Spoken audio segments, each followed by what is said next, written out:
तो भाइयों fight week finally यहाँ पर ख़त्म होने को आया है। कल यहाँ पर फाइट होने वाली है हमजा चिमाएव शॉन स्ट्रिकलैंड की। और इस फाइट से पहले पूरे फाइट वीक में क्या हुआ, कल यहाँ पर ऐसी न्यूज़ निकल के आ रही थी हमजा चिमाएव ने वेट मिस किया है, उनका वेट कट बहुत ज़्यादा ब्रूटल हुआ।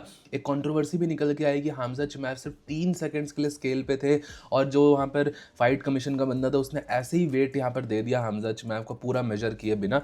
तो सारी चीज़ों के बारे में इस वीडियो के अंदर डिस्कस करेंगे, कितना वेट कट किया है, इस ब्रूटल वेट कट का क्या इफेक्ट पड़ेगा फाइट के ऊपर हमजा चिमाएव पे, सारी चीज़ों के बारे में इस वीडियो के अंदर बताऊंगा। साथ ही साथ भाइयों कल यूएफसी व्हाइट हाउस गार्ड की भी एक प्रेस कॉन्फ्रेंस हुई थी जिसमें इलिया टुपुरिया जॉश हॉकेट के बीच में एक स्कफल हुआ, उसके बारे में भी आप सबसे यहाँ पर डिस्कस करना है। लेकिन उससे पहले आपसे वीडियो को लाइक कर देना, चैनल को सब्सक्राइब कर देना यूएफसी कॉम्बैट स्पोर्ट्स का ऐसा ही कंटेंट हिंदी में एंजॉय करने के लिए। तो भाइयों आज के टाइम पे आप मुझसे पूछोगे तो फिलहाल जो एक्साइटमेंट मुझे हो रही है वो किसी नेक्स्ट लेवल पर ही है, क्योंकि अभी से सिर्फ मैं जब ये वीडियो रिकॉर्ड कर रहा हूँ 15-16 घंटे बचे हुए हैं यहाँ पर हमजा चिमाएव शॉन स्ट्रिकलैंड की फाइट होने में। और ये बहुत ज़्यादा क्रेजी चीज़ है क्योंकि भाइयों जो फाइट वीक गया है, ऐसा फाइट वीक तो रिसेंट टाइम्स में हमने देखा ही नहीं किसी इवेंट का। इतना इंटरेस्टिंग फाइट वीक, लोग प्रेस कॉन्फ्रेंस के लिए भी इतनी इंटरेस्टेड है, वेन्स देखने जा रहे हैं, वेन्स की टाइमिंग्स पूछ रहे हैं मुझसे, भाई वेन्स कब होंगे। इतना ज़्यादा लोग हुक्ड अप है यहाँ पर पूरे इवेंट के अंदर और बहुत ज़्यादा इसकी हाइप फील हो रही है। बाकी भाइयों आप सबको एक बहुत इंपॉर्टेंट अपडेट देनी है कि मैं यहाँ पे लाइव आने वाला हूँ जब ये फाइट यहाँ पे होगी 10 मई सुबह 6:30 बजे जब ये इवेंट स्टार्ट होगा।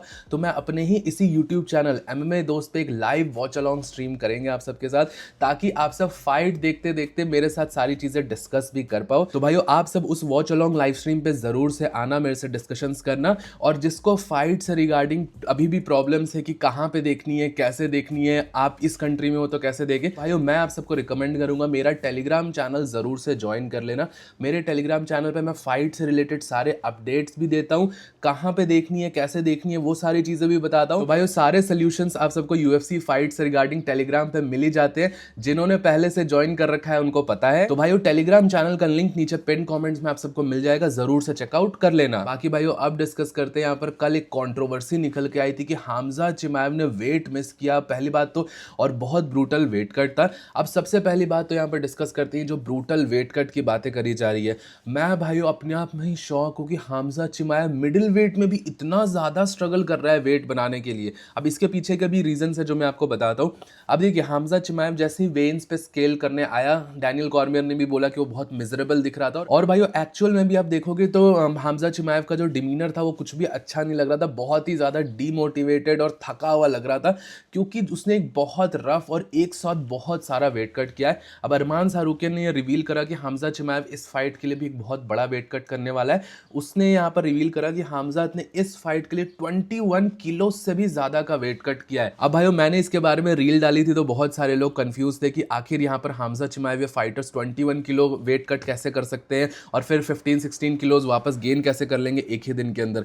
तो ये भाइयों जो फाइटर्स होते हैं ये कोई फैट लूज नहीं करते हैं, ये जो फाइटर्स होते हैं ये वेट कट के टाइम पर अपना वाटर वेट लूज करते हैं। आपकी बॉडी भाइयों अराउंड 65 to 70% वाटर से ही कंप्राइज्ड होती है और ये वाटर वेट लूज करते हैं और ये अपने आप में ही बहुत ज़्यादा डेंजरस भी होता है। आप सब ये सब ट्राई मत करने लग जाना जो यहाँ पर फैट लॉस कर रहे हैं। आपको फैट लॉस पे ही फोकस करना है, कैलोरी डेफिसिट पे ही फोकस करना है, आपको वाटर वेट नहीं लूज करना, क्योंकि जब आप वाटर वेट लूज करते हो भाइयों तो सिर्फ आपकी मसल से पानी नहीं निकलता, आपके इंटरनल ऑर्गन से पानी निकलता है। फाइटर्स के लिए डेंजरस क्यों बोला जाता है कि भाइयों जो आपका ब्रेन होता है वो ब्रेन भी आसपास जो फ्लूइड होता है उसको प्रोटेक्ट करने के लिए उसमें भी लिक्विड ही होता है, उसमें भी वाटर ही होता है और वो फ्लूइड भी ड्रेन हो जाता है जब आप इतना ज़्यादा वाटर कट करते हो। और इसलिए ऐसा बोला जाता है जो फाइटर्स ज़्यादा वेट कट करते हैं, हल्के से भी शॉट्स अगर हेड पे पड़ते हैं तो वो सीधा नॉकआउट होते हैं। तो भाइयों वेट कट एक ड्यूअल एज स्वॉर्ड है, मैंने हमेशा आप सबको अपने चैनल पर बताया है। आपको वेट एडवांटेज तो मिलेगा, आप बहुत सारे वेट गेन कर लोगे, फाइट में हैवी रहोगे, लेकिन आपके जो इंटरनल ऑर्गन्स हैं उनको हाइड्रेट होने में और ज़्यादा टाइम लगता है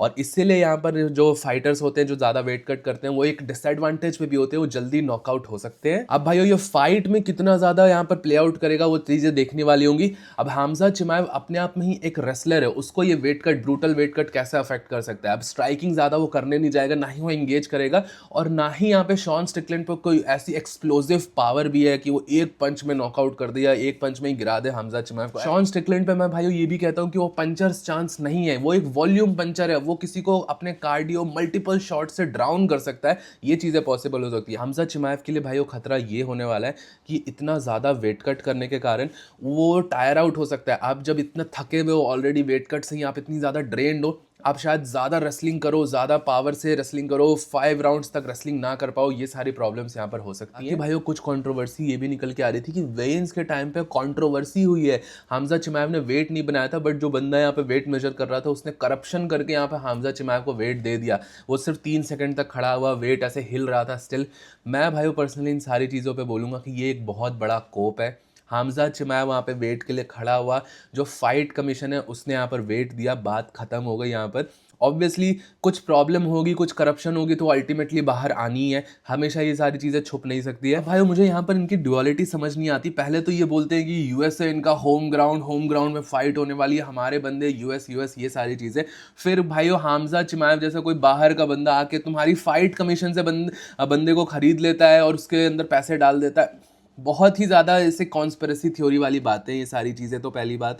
और भाई दूसरी चीज़ ये होती है कि यूएफसी यहाँ पे कंट्रोल नहीं करती है। फाइट कमीशन के जो बंदे होते हैं, जो वेन्स कराते हैं, फाइट को लीगलाइज करते हैं, डॉक्यूमेंटेशन करते हैं, वो बिल्कुल अलग होते हैं। यूएफसी उनको एम्प्लॉय नहीं करती। सिमिलरली भाई यूएफसी रेफरीज को भी एम्प्लॉय नहीं करती है। बहुत सारे लोग बोलते हैं ये हर्ब डीन बिक गया, ये मार्क गॉडर्ड बिक गया, ये सारे रेफरी यहाँ पे चीटिंग कर रहा है, यूएफसी ने इसको पैसा दिया, डैना वाइट ने पैसा खिलाया। ऐसा कुछ भी नहीं होता। यूएफसी रेफरीज को खरीदती ही नहीं है। और जो फाइट कमीशन होती है वो एक इंडिपेंडेंट बॉडी है, वो यहाँ पर रेफरीज को अपने आप एम्प्लॉय करती है और वो यहाँ पर रेफरीज को अलाउ करती है, कमीशन करती है, रखती है। तो ये सारी चीज़ें अलग होती है। अब भाई वो बातें बनाने के लिए तो बातें तो कितनी बन जाएगी, हम पूरे दिन यहाँ बैठे रह जाएंगे और बातें ही होती रहेंगी। कॉन्स्पिरेसी थ्योरीज का कोई अंत नहीं होता है। और पैरानॉइड लोग जो होते हैं उनको हर चीज़ में कुछ ना कुछ गलती दिखती है। तुम्हारे खुद के कंट्री में फाइट हो रही है, अबू धाबी में फाइट होगी तो बोल देंगे अबू धाबी के फाइटर्स हैं यहाँ पर जो दागिस्तानी फाइटर्स को सपोर्ट करते हैं, ये वो। अभी तो तुम्हारे यूएस में हो रही है, अभी तो भाई यूएस में फाइट हो रही है। अगर कोई ये फाइट अबू धाबी में होती फिर तो ये पूरा ही पागल हो जाते। तो आप समझ लो इनकी बातों पे उतनी ज्यादा ध्यान देने की जरूरत है नहीं। और भाइयों यहाँ पे वेट कट से रिगार्डिंग ये अपडेट निकल के आ रही थी कि हमजा चिमाएव की ये लास्ट फाइट हो सकती है मिडिल वेट डिवीजन में, क्योंकि अब उनको मिडिल वेट बनाने में भी बहुत ज्यादा प्रॉब्लम हो रही है। ऐसा यहाँ पर बोला जा रहा था कि हमजा चिमाएव और ईरी प्रोहास्का की फाइट यहाँ पे फिक्स हो गई थी, बट वो प्लान्स नहीं हुए। बट उस फाइट की प्रिपरेशन के लिए हमजा चिमाएव ने 230 पाउंड्स तक यहाँ पर बल्कअप कर लिया था और इसीलिए उसको यहाँ पर वेट कट करने में इस बार बहुत ज़्यादा प्रॉब्लम हुई है। अब हमजा चिमाएव लाइट हैवीवेट डिवीजन में ही फाइट करना चाहता है, तो ये सारी चीज़ें हो सकती है। मे बी शायद इस फाइट के बाद वो सीधा लाइट हैवीवेट डिवीजन में जाए। बाकी भाइयों मेरा ओपिनियन आप सब यही मानोगे कि फाइट ऑफिशियल हो चुकी है, बाद का बाद में देखेंगे। मेरे को सबसे ज़्यादा इंपॉर्टेंट और सबसे ज़्यादा एक्साइटमेंट अभी कल के मैच के लिए हो रही है, मैं उसके लिए इंतजार नहीं कर सकता हूँ। आप सबका क्या ओपिनियन रहने वाला है, आप सबकी क्या प्रेडिक्शंस रहने वाली है, आप सब मुझे नीचे कमेंट सेक्शन में ज़रूर बताइएगा। भाई बात करते हैं कल जो एक और प्रेस कॉन्फ्रेंस हुई थी यूएफसी के व्हाइट हाउस कार्ड की। बेसिकली एक और प्रेस कॉन्फ्रेंस एडिशनली 1 महीने पहले ही करवा दी है यूएफसी ने, जो कि बहुत अच्छी चीज़ है। यूएफसी 328 की भी 2 प्रेस कॉन्फ्रेंसेज होती तो बहुत मजा आता। जून के अंदर इवेंट होने वाला है और उसमें Ilia Topuria, Justin Gaethje, Alex Pereira जैसे फाइटर्स फाइट कर रहे हैं। भाई इस प्रेस कॉन्फ्रेंस के अंदर एक बहुत इंटरेस्टिंग चीज हुई। इलिया टुपुरिया और हैवीवेट फाइटर जॉश हॉकेट के बीच में स्कफल हुआ। दोनों आपस में एक दूसरे को ट्रैश टॉक करने लग गए। ऑब्वियसली जिन्होंने नहीं पता, जॉश हॉकेट बहुत ज्यादा ट्रैश टॉकिंग करता है। वो WWE जैसा बेसिकली एक कैरेक्टर प्ले करता है हर भी फाइटिंग इवेंट से पहले इंटरव्यूज के ऊपर, और उसने ट्रैश टॉकिंग करते हुए बहुत सारी चीजें लिटरली हर फाइटर को जो वहां पे प्रेजेंट है उनको भी बोल रहा है, उनके अलावा भी फाइटर्स को बोल रहा है। और उसने यहाँ पर एलेक्स परेरा को ट्रोल करना स्टार्ट करा और सरप्राइजिंगली एलेक्स परेरा का स्टैंड यहाँ पर इलिया टुपुरिया ने लिया। इलिया टुपुरिया को गुस्सा आ गया, भाई कितनी देर से चीजें बोले जा रहा है। फिर इलिया टुपुरिया ने फेस ऑफ करा उसके साथ। ऑब्वियसली सिक्योरिटी आ गई, इन दोनों को सेपरेट कर दिया। बट भाइयों यहाँ पर इलिया टुपुरिया ने क्या चीज कोई तो फेंक के मारी, एकदम एक्यूरेट जॉश हॉकेट को जाके लगी। मैं तो पहले तो श्योर नहीं हूं कि इतनी एक्यूरेसी से उसने मार कैसे दी, इतनी दूर की चीज। और ये दूसरी चीज है भाइयों, ये जो जॉश हॉकेट का जो कैरेक्टर है, अब आई डोंट नो आप में से बहुत सारे लोगों को पसंद भी आता है, बट मुझे पर्सनली काफ़ी ज़्यादा इरिटेटिंग कैरेक्टर लगता है। ऑब्वियसली इसका फाइट स्टाइल बहुत इंटरेस्टिंग है, कर्टिस ब्लेड्स के साथ क्या बैंगर फाइट इसने करी थी। देन अगेन भाइयों इस चीज़ को हम डिनाई नहीं कर सकते कि कर्टिस ब्लेड्स पे थोड़ी बहुत पावर और होती, या एक कोई हैवीवेट का फाइटर जो थोड़ी और टेक्निक से फाइट करता है, वो जॉश हॉकेट को आउट कोल्ड नॉकआउट कर देगा।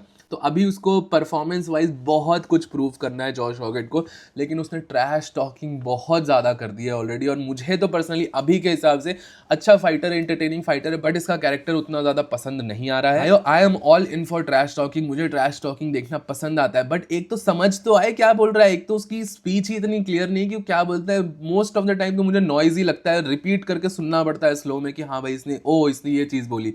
ट्रैश टॉकिंग भाई मैकग्रेगर जैसी ट्रैश टॉकिंग हो जो कि क्लियर हो, समझ में आए, वो मोर और लेस पता चल जाता था किस बारे में बात कर रहा है। जॉश हॉकिट रैंडमली कुछ भी बोल रहा है, माइकल चैंडलर, कभी माइकल चैंडलर बोल रहा है, कभी शॉन ओमैली बोल रहा है, कुछ भी समझ नहीं आ रहा बेसिकली। तो मुझे तो अभी फिलहाल के लिए उतना पसंद नहीं आ रहा जॉश हॉकिट। आपका भाइयों क्या ओपिनियन है इस बारे में? इलिया टुपुरिया ने उसको यहाँ पे शांत कराया है फिलहाल के लिए। बाकी जो भी आपका ओपिनियन होगा मुझे नीचे कमेंट सेक्शन में जरूर बताइएगा। टिल देन वीडियो पसंद आया होगा तो प्लीज वीडियो को लाइक, चैनल को सब्सक्राइब कर दीजिएगा। मिलता हूँ आपसे नेक्स्ट वीडियो में अगले अपडेट के साथ। Bye bye.